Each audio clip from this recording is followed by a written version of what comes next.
안녕하십니까. 한 줄 잘 지내셨어요? 강릉 지방에 강원도로 큰 눈이 와서 많은 피해를 보신 것 같은데, 자, 이제 날이 슬슬 좀 풀려가네요. 이제 봄 기운이 조금씩 돌아오니까 여러분들도 같이 이제 좀 몸에 활력을 갖고 공부해 주시 부탁드립니다. 자, 오늘은 정비 사업이라는 걸 배우도록 합시다.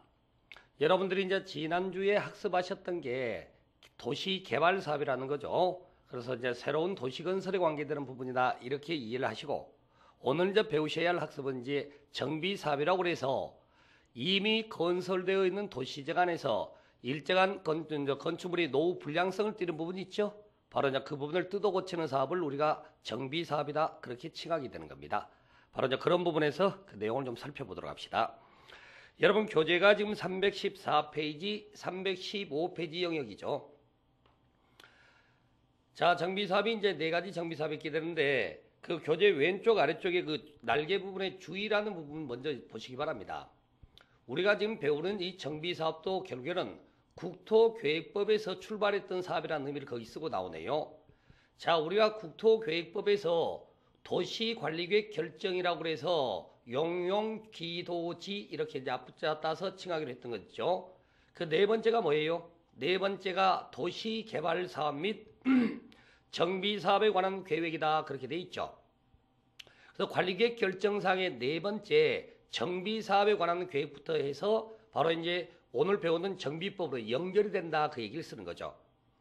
그래서 거기 왼쪽 아래쪽을 보면은 도시 및 주관경 정비법은 국토계획법상의 관리계획 종류 중 정비사업에 관한 계획과 관련 있는 같은 법에 대한 특별법적 성격을 갖는다, 그렇게 돼 있죠. 그래서 마찬가지로 정비사업도 국토계획과 연결돼서 하나의 사업의 형태로서 정비사업이 있다, 그렇게 이제 생각을 해보시면 되고요. 교재 315페이지 보시게 되면 용어 정의 중에 정비사업을 하기 위해서는 정비구역 지정을 해야 됩니다. 그래서 이제 정비구역이라는 게 있고, 그리고 이제 정비구역 안에서 정비사업이라는 걸 하게 되는데, 그 정비사업의 개념적인 간단히 읽어보고 설명드릴게요. 정비사업이란 이 법에서 정한 절차에 따라 도시 기능을 회복하기 위하여 정비구역에서 정비 기반 시설을 정비하고 주택 등 건축물을 개량하거나 건설하는 사업, 이렇게 돼 있죠. 정비 기반 시설 정비하는 것과 주택이나 건축물을 개량하는 사업을 가지고 우리가 이제 정비 사업이다, 이제 그렇게 칭하게 되는 거죠. 자, 그럼 여러분들 오늘 받으신 자료 하나 있을 겁니다. 자료 보면은 정비사업, 도시 및 주관경 정비법에 사업별 비교표라는 자료가 하나 있을 거예요. 세로로 된 자료 있죠? 그게 이제 정비사업의 가장 이제 기본 분류 관계를 좀 정리를 하게 됐는데, 자, 우리가 이 정비법이 시험 문제가 6문제가 출제가 될 겁니다. 6문제가 출제가 되는데, 먼저 우스갯소리입니다만은 3문제 맞춥시다. 3문제 맞춘다는 얘기는 정비사업의 분류를 어떻게 하냐의 문제예요.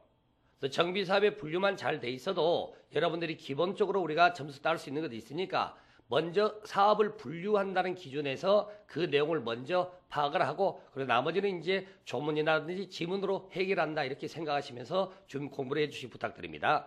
자, 그래서 이제 그 자료 참조하시면서 설명 좀 들어보시기 바랍니다.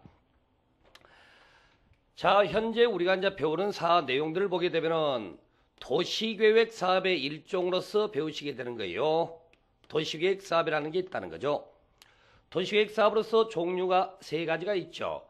국토계획법에 규정되어 있는 게 도시계획 시설 사업이라는 걸 배우셨습니다. 도시계획 시설 사업이라는 게 있고, 두 번째는 지난주에 배우셨죠. 도시개발 사업입니다. 도시개발 사업이 있고, 세 번째는 오늘 배우려고 하죠. 정비 사업이라고 하는 거죠. 이렇게 해서 이 3가지 사업을 가지고 우리가 도시계획 사업이다라고 해서 이제 배우시게 되는 거죠.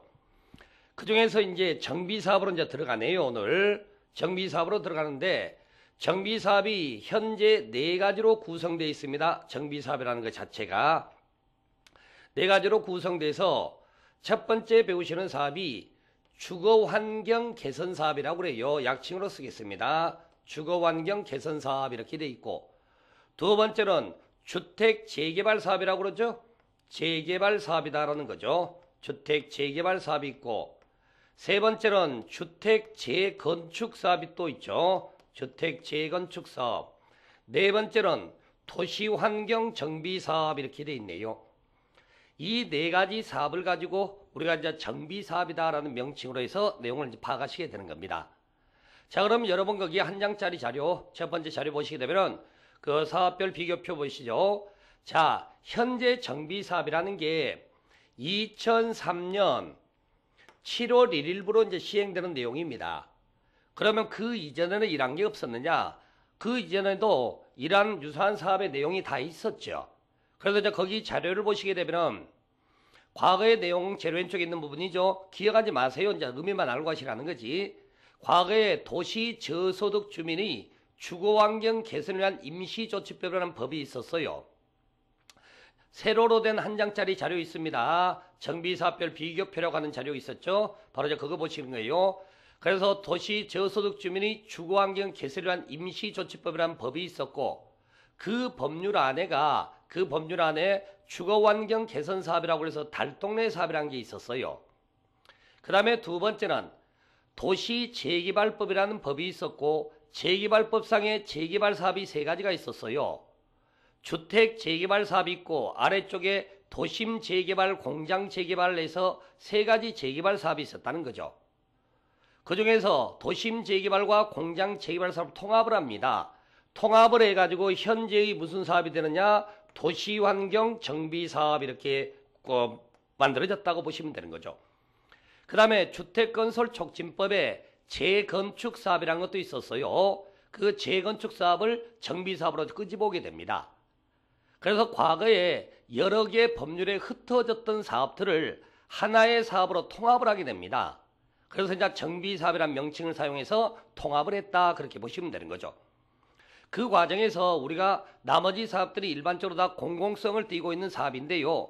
문제가 됐던 것은 주택건설 촉진법에 있던 재건축 사업이라고 하는 것은 과거의 민간 사업의 형태로서 인정이 됐던 거예요.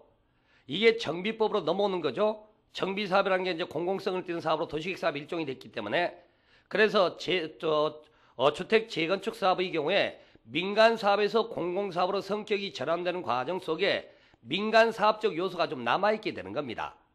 그렇게 되다 보니까 같은 정비 사업이라도 재개발 사업하고 도시환경 정비 사업은 두 가지가 다 도시 재개발법에서 출발했던 사업이라는 거죠. 과거의 도시 재개발법. 항상 둘이 같이 움직일 거예요. 같이 움직여. 내용상으로 보게 되면.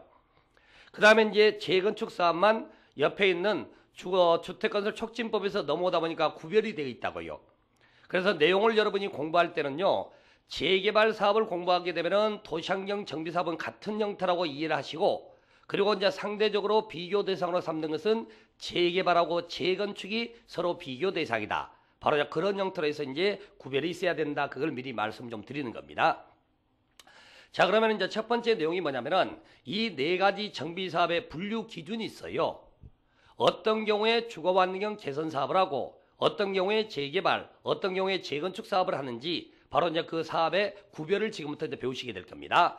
자, 교재는 거기 315페이지 그대로 가운데 푸른 박스 안에 있는 것이고 자료 그대로 참조하시기 바랍니다. 자료 그대로 참조하시면서 먼저 주거환경 개선 사업입니다.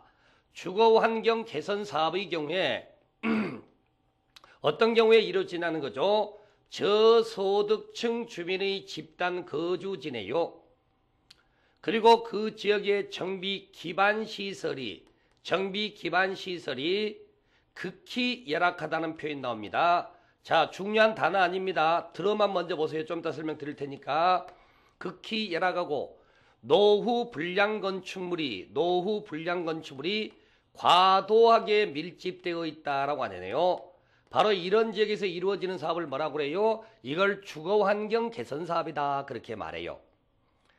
자, 두 번째 재개발 사업 봅시다. 재개발 사업을 보니까 여기는 저소득층 주민의 거주지와는 무관하네요.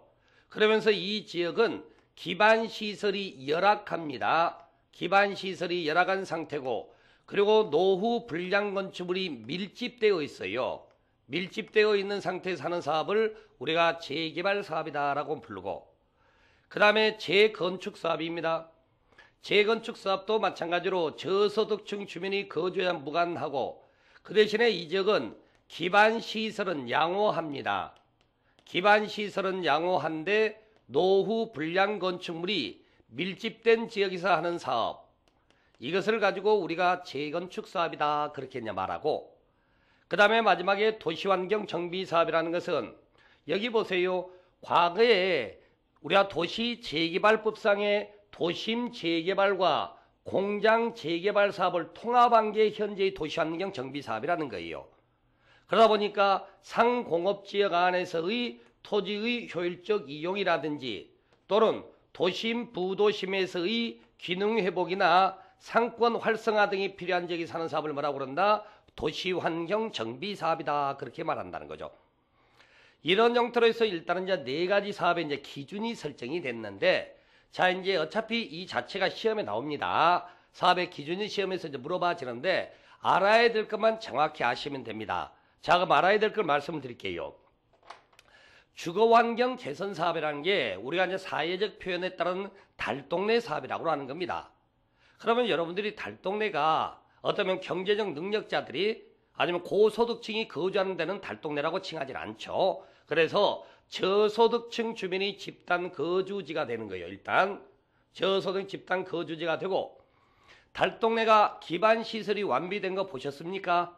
기반시설이 완비된 동네를